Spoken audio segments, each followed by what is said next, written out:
Railway ಉದ್ಯಮ ಉಳಿಸಲೇಬೇಕು. Power loan reservation ಜಾರಿಗೆ ತರಲೇಬೇಕು. ರಾಜ್ಯ ಮತ್ತು ಕೇಂದ್ರ ಸರ್ಕಾರಗಳು ಈ ಕೂಡ ಏನು ನಾವು ನಾಳೆ ಕರೆದಿರ್ತಕ್ಕಂಥ ಬಂದ್ಗೆ ನಮ್ಮ ದೊಡ್ಡಬಳ್ಳಾಪುರದಲ್ಲಿರ್ತಕ್ಕಂಥ ಎಲ್ಲ ನೇತಾರ ಬಾಂಧವರು ಎಲ್ಲ ಮಗ್ಗುಗಳನ್ನು ನಿಲ್ಲಿಸಿ ತಮ್ಮ ತಮ್ಮ ಚಟುವಟಿಕೆಗಳನ್ನು ನಿಲ್ಲಿಸಿ ಅಂಗಡಿ ಮುಗ್ಗಟ್ಟುಗಳನ್ನು ನಿಲ್ಲಿಸಿ ಬೀದಿ ಬದಿ ವ್ಯಾಪಾರಿಗಳವರು ಸಹ ನಿಲ್ಲಿಸ್ರಿ, ತಮ್ಮ ವ್ಯಾಪಾರವನ್ನು ನಿಲ್ಲಿಸ್ರಿ. ಹಾಗೂ ಆಟೋ ಚಾಲಕರು ಸಹ ಹಾಗೂ ಚಲನಚಿತ್ರ ಮಂದಿರಗಳು ಹಾಗೂ ಶಾಲಾ ಕಾಲೇಜು ಇತರೆ ಎಲ್ಲ ತಮ್ಮ ತಮ್ಮ ವ್ಯಾಪಾರ ವಹಿವಾಟುಗಳನ್ನು ಸ್ಥಗಿತಗೊಳಿಸಿ ನಾಳೆ ದೊಡ್ಡಬಳ್ಳಾಪುರದ ನೇತಾರರು ತಮಗೆ ಬಂದಿರತಕ್ಕಂಥ ಬಿಕ್ಕಟ್ಟಿನ ಸಮಸ್ಯೆಗೆ ಬೀದಿಗಿಳಿದು ಬಂದಿರ್ತಾರೆ, ಬಂದನ್ನು ಮಾಡಿ ಬಂದಿರುತ್ತಾರೆ. ಆದ್ದರಿಂದ ಎಲ್ಲ ದೊಡ್ಡಬಳ್ಳಾಪುರದ ಸಾರ್ವಜನಿಕರು ನಮ್ಮ ಈ ಬಂದನ್ನು ಯಶಸ್ವಿಗೊಳಿಸಿ ನಮ್ಮ ಈ ಬಂದ್ಗೆ ಸಹಕಾರ ಕೊಡಬೇಕು ಅಂತ ತಮ್ಮಂತ ಮೊದಲನೇದಾಗಿ ನೇಕಾರರ ಪರವಾಗಿ, ನೇಕಾರರ ಹೋರಾಟ ಸಮಿತಿ ಪರವಾಗಿ, ದೊಡ್ಡಬಳ್ಳಾಪುರ ಟೆಕ್ಸ್ಟೈಲ್ ವ್ಯೂವರ್ಸ್ ಪರವಾಗಿ ಹಾಗೂ ನೇಕಾರರ ಹೋರಾಟ ಸಮಿತಿಯ ಪರವಾಗಿ ಹಾಗೂ ದೊಡ್ಡಬಳ್ಳಾಪುರದ ಎಲ್ಲ ನೇಕಾರ ಮುಖಂಡರ ಪರವಾಗಿ ತಮ್ಮಲ್ಲಿ ಮನವಿಯನ್ನು ಮಾಡಿಕೊಳ್ತಾ ಇದ್ದೇವೆ. ಬಂಧುಗಳೇ, ನಮ್ಮ ದೊಡ್ಡಬಳ್ಳಾಪುರದಲ್ಲಿ ಮುಂಚೆ ಮದ್ದು ಸೌಂಡ್ ಆಗ್ತಾ ಇದ್ದಾರೆ, ಸೂರ್ಯ ಉದಯಿಸ್ತಾ ಇದ್ರು. ಈಗ ನಮ್ಗೆ ತುಂಬಾ ತೊಂದರೆ ಆಗಿದೆ, ಸೂರ್ಯನೇ ಉದಯಿಸ್ತಾ ಇಲ್ಲನೆ ಅನ್ನಿಸ್ತಾ ಅಂತ ನಮ್ಗೆ ಅರ್ಥ ಆಗ್ತಾ ಇದೆ. ಆದ್ರಿಂದ ಬಂಧುಗಳೇ, ನಮ್ಮ ನೇತಾರನ್ನ ತುಂಬಾ ಸಂಕಷ್ಟಕ್ಕೆ ಬಂದಿದ್ದಾರೆ. ವಿದ್ಯಾರ್ಥಿಗಳು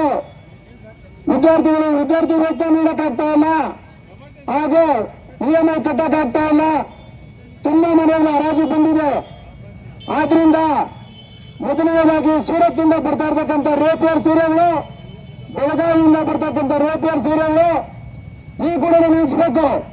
ನಾವು ಮಾಡ್ತಾ ಇರ್ತಕ್ಕಂಥ ಬಟ್ಟೆಗೆ ಸರಿಯಾದ ಬೆಲೆ ಇರೋದಿಲ್ಲ, ನಾವು ಮಾಡ್ತಾ ಇರ್ತಕ್ಕಂಥ ಬಟ್ಟೆಗೆ ಮಾರುಕಟ್ಟೆ ಇರೋದಿಲ್ಲ. ಬಂಧುಗಳೇ, ನಾವು ಇದೇ ಉದ್ಯೋಗವನ್ನು ನಂಬ್ಕೊಂಡು ಬದುಕ್ತಾ ಇದ್ದೇವೆ.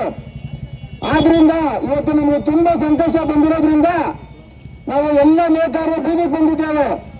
ಆದ್ರಿಂದ ದಯವಿಟ್ಟು ಎಲ್ಲ ಸಾರ್ವಜನಿಕರು ತಮ್ಮ ತಮ್ಮ ವ್ಯಾಪಾರಗಳನ್ನು ಬದಿಗೊತ್ತಿ ನಮ್ಮ ಜೊತೆಗೆ ಸಂಪೂರ್ಣವಾಗಿ ನಿಂತು ನಮ್ಮ ಈ ಹೋರಾಟಕ್ಕೆ ಬೆಂಬಲವನ್ನು ಕೊಡಬೇಕಾಗಿ ತಮ್ಮಲ್ಲಿ ಮತ್ತೊಂದು ಸಾರಿ ಮನವಿ ಮಾಡ್ಕೊಳ್ತಾ ಇದ್ದೇವೆ. ಜೈ ನೇತಾರ, ಜೈ ನೇತಾರ. ಸಂವಿಧಾನದ ಅಡಿಯಲ್ಲಿ ಪ್ರಜಾಪ್ರಭುತ್ವದಲ್ಲಿದ್ದೀವಿ. ಪ್ರತಿಭಟನೆ ಮಾಡೋದು ನಮ್ಮ ಹಕ್ಕು. ನಾವು ಬೀದಿಗೆ ಬಂದಿದ್ದೀವಿ, ನಮ್ಮ ಬದುಕು ಬೀದಿಗೆ ಬಿದ್ದಿದೆ.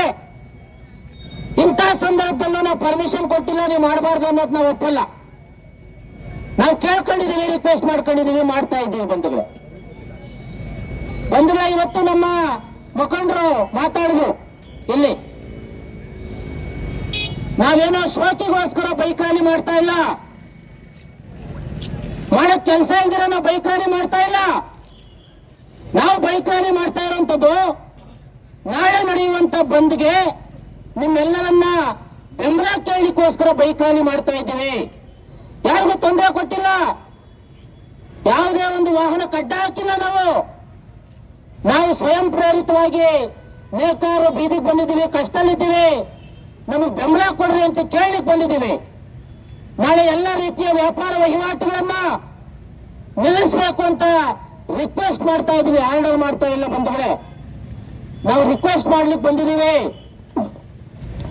ಬಹಳ ಮುಖ್ಯವಾಗಿ ತರಕಾರಿ ಮಾರ್ಕೆಟ್ ಆಗ್ಬೋದು, ದಿನಸಿ ಮಾರ್ಕೆಟ್ ಆಗ್ಬೋದು, ಎಲ್ಲ ಅಂಗಡಿಗಳು, ಖಾಸಗಿ ವ್ಯಾಪಾರ ಇರ್ಬೋದು, ಎಲ್ಲ ಬಸ್ಸುಗಳಿರ್ಬೋದು, ಆಟೋಗಳಿರ್ಬೋದು, ಎಲ್ಲ ರೀತಿಯ ವಹಿವಾಟುಗಳನ್ನ ನಿಲ್ಲಿಸೋದ್ರ ಮೂಲಕ ನಾಳೆ ಬೆಳಗ್ಗೆ 6 ಗಂಟೆಯಿಂದ ಸಂಜೆ 6 ಗಂಟೆ ತನಕ ನೇಕಾರ ಸಂಘಟನೆಗಳು ಕೊಟ್ಟಿರುವಂತ ಈ ಒಂದು ಬಂದನ್ನು ಬೆಂಬಲಿಸಿ ಎಲ್ಲ ರಾಜಕೀಯ ಪಕ್ಷಗಳು ಸೇರಿ ಒಮ್ಮತವಾಗಿ ಕೊಟ್ಟಿರುವಂತ ಈ ಬಂದನ್ನು ಬೆಂಬಲಿಸಿ ಊರಿನ ಎಲ್ಲ ಸಂಘ ಸಂಸ್ಥೆಗಳು ಸೇರಿ ಕಲೆ ಕೊಟ್ಟಿರುವಂತ ಈ ಬಂದನ್ನ ಬೆಂಬಲಿಸಿ. ಎಲ್ಲ ಕನ್ನಡ ಪರ ಸಂಘಗಳು ಬೆಂಬಲ ಕೊಟ್ಟಿರುವಂತ ಈ ಬಂದನ್ನ ಬೆಂಬಲಿಸಿ, ಈ ಹೋರಾಟವನ್ನ ಬೆಂಬಲಿಸಿ ಅಂತ ನಾವು ಕೇಳಲಿಕ್ಕೆ ಬಂದಿದ್ದೀವಿ ಬಂಧುಗಳೇ. ನಾವೇನು ಶೋಕಿ ಮಾಡ್ಲಿಕ್ಕೆ ಬಂದಿಲ್ಲ. ಇವತ್ತು ದೊಡ್ಡಬಳ್ಳಾಪುರದಲ್ಲಿ ಒಂದು 20,000 ಮಕ್ಕಳಿದ್ದಾವೆ. ಗ್ರಾಮಾಂತರ ಜಿಲ್ಲೆಯಲ್ಲಿ ಲಕ್ಷಾಂತರ ಕುಟುಂಬಗಳಿದ್ದಾವೆ. ರಾಜ್ಯದಲ್ಲಿ ಲಕ್ಷಾಂತರ ಕುಟುಂಬಗಳು ಇವತ್ತು ನೇಕಾರರು ಬೀದಿಗೆ ಬರ್ತಾ ಇದ್ದಾರೆ. ಸರ್ಕಾರ ಮಧ್ಯಪ್ರವೇಶ ಮಾಡಬೇಕು ಅಂತೇಳಿ ಕೇಳೋದು ತಪ್ಪ. ಪ್ರಜಾಪ್ರಭುತ್ವ ವ್ಯವಸ್ಥೆಯಲ್ಲಿ ಹೋರಾಟಕ್ಕೆ ಅವಕಾಶ ಇದೆ, ಹೋರಾಟ ಮಾಡ್ತಾ ಇದ್ದೀವಿ. ದಯಮಾಡಿ ಎಲ್ಲರೂ ಸಹಕಾರ ಕೊಡಬೇಕು ಅಂತ ಕೇಳ್ತಾ ಇದ್ದೀವಿ ಬಂಧುಗಳೇ. ದಯಮಾಡಿ ಸಹಕಾರ ಕೊಡಿ. ಬೆಳಗ್ಗೆ 6 ಗಂಟೆಯಿಂದ ಸಂಜೆ 6 ಗಂಟೆ ತನಕ ನಡೆಯುವಂತ ಈ ದೊಡ್ಡಬಳ್ಳಾಪುರ ಬಂದನ್ನ ಬೆಂಬಲಿಸಬೇಕು ಅಂತೇಳಿ ಮನವಿ ಮಾಡ್ತಾ ಇದ್ದೀವಿ ಬಂಧುಗಳೇ. ಎಲ್ಲರೂ ಸಹ ಎಲ್ಲ ವಹಿವಾಟುಗಳನ್ನ, ಬಸ್ಗಳನ್ನ, ಆಟೋಗಳನ್ನ, ಕಾರುಗಳನ್ನ, ಅಂಗಡಿಗಳನ್ನ, ಹೋಟ್ಲುಗಳನ್ನ, ಚಿತ್ರಮಂದಿರಗಳನ್ನ ನಿಲ್ಲಿಸೋದ್ರ ಮೂಲಕ ತಾವು ಸ್ವಯಂ ಪ್ರೇರಿತ ಬಂದ್ಗೆ ಬೆಂಬಲ ಕೊಡಬೇಕು ಅಂತೇಳಿ ಕೇಳ್ತಾ ಇದ್ದೀವಿ ಬಂಧುಗಳೇ. ನಮಸ್ಕಾರ.